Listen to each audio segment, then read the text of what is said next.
আসসালামু আলাইকুম। Hip joint এই সমস্যাটি মানুষের ভিতরে দিন দিন বৃদ্ধি পাইতেছে। এই সমস্যাগুলির জন্য যে সমস্ত রোগী আমরা দেখতেছি, অতীতে এত বেশি রোগী দেখা যায় নাই। এখন হিপ জয়েন্টের পিছনে যে কারণগুলি, সেই কারণগুলির মধ্যে আমাদের সব কিছুই জানতে হবে, বুঝতে হবে এবং যদি এটি সঠিকভাবে উদ্ঘাটন করতে পারেন তাহলে সঠিক চিকিৎসাও ইনশাআল্লাহ আছে, আপনারা পূর্ণাঙ্গভাবে সুস্থতা ফিরে পাবেন। হিপ জয়েন্ট রোগটি আমরা যে খাবার খাই, খাবারের থেকে অনেকের সমস্যা হইতেছে।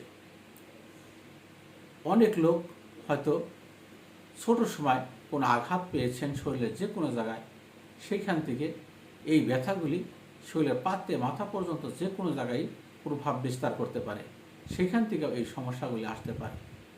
অথবা মেরুদণ্ডের যে কোনো ডিস্কের সমস্যা হলে সেইখান থেকে হিপ জয়েন্ট হতে পারে। যদি কোনো ডিস্ক পজিশন একটু চেঞ্জ হয়ে থাকে, অর্থাৎ সঠিক জায়গায় না থাকে, একটু নড়াচড়া হয়, তাহলেও আপনার ব্যথা হবে।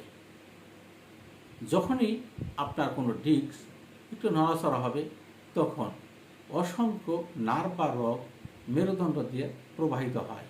এই সমস্ত নার্ভ বা রগ দিয়ে রক্ত পরিচালিত হতে পারে না, বাধাপ্রাপ্ত হয়, তখন এই সমস্ত রোগগুলি কঠিন সমস্যায় পড়ে। আর এই ক্ষেত্রে যে সমস্যাগুলি হয়, সেই সমস্যার জন্য মানুষ আস্তে আস্তে শয্যাশায়ী হয়ে যায়।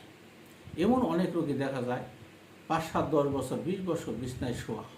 ওই সমস্ত রোগী আমাদের কাছে আসে।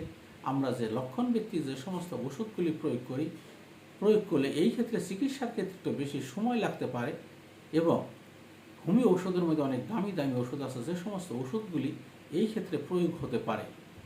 আর এইগুলি প্রয়োগ হলে রোগীরা স্থায়ীভাবেই সুস্থ হয় ইনশাল্লাহ। যে সমস্ত রোগীরা 2-4 লাখ, 5 লাখ, 7 লাখ, 10 লাখ টাকা খরচ করে সুস্থ হতে পারেন নাই, আপনারা যদি কোনো ভালো অভিজ্ঞ হোমিও ডাক্তারের শরণাপন্ন হন, তাহলে হয়তো আপনার এই ক্ষেত্রে 1-1.5 বছর বা 2 বছর চিকিৎসা করলে আপনার জন্য হয়তো 30, 40, 50, 60 হাজার টাকা খরচ হতে পারে, কিন্তু স্থায়ীভাবেই সুস্থ হবেন ইনশাল্লাহ। এই ক্ষেত্রে যে সমস্ত ওষুধগুলি ব্যবহার হয়, আমি তার নাম বলে দিচ্ছি। তাছাড়াও আরও অনেক ওষুধ আছে যেগুলো লক্ষণভিত্তিক ব্যবহার হতে পারে, তবে মেইন কিছু ওষুধের আমি নাম বলতেছি।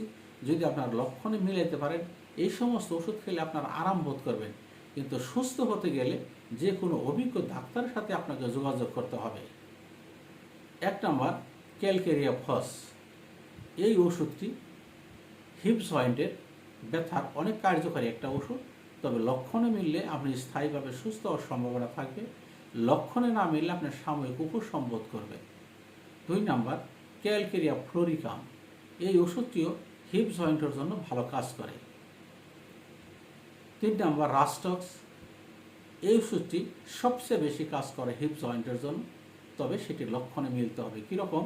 যে আপনি হয়তো অতীতে যে কোনো কাজ করতে গেছেন, অথবা খেলাধুলা করতে গেছেন, বা বিল্ডিংয়ে বা উঁচু নিচু জায়গার মধ্যে উঠানামা করতে গিয়ে আপনার কোমরে যে কোনোভাবেই হোক কখনো টান লাগছে বা চিরিক দিছে, তখন যদি কোনো সমস্যার সৃষ্টি হয়, তাহলে এই ওষুধটি আপনাকে অল্প সময়ের ভিতরে সুস্থ করতে পারে ইনশাল্লাহ।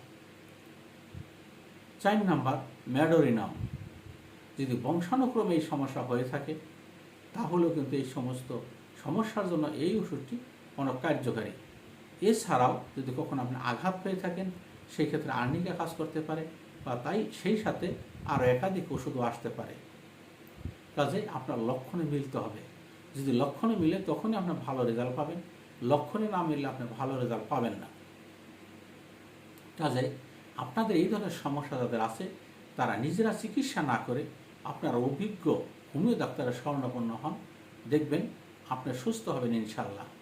আর যে আমার ভিডিও আপনাদের ভালো লাগে, তাহলে সাবস্ক্রাইব করে রাখেন। আমার সাথে আপনারা যোগাযোগ করতে চাইলে প্রতি ভিডিওতে আমার ফোন নাম্বার দেওয়া থাকে, আপনারা যোগাযোগ করতে পারবেন।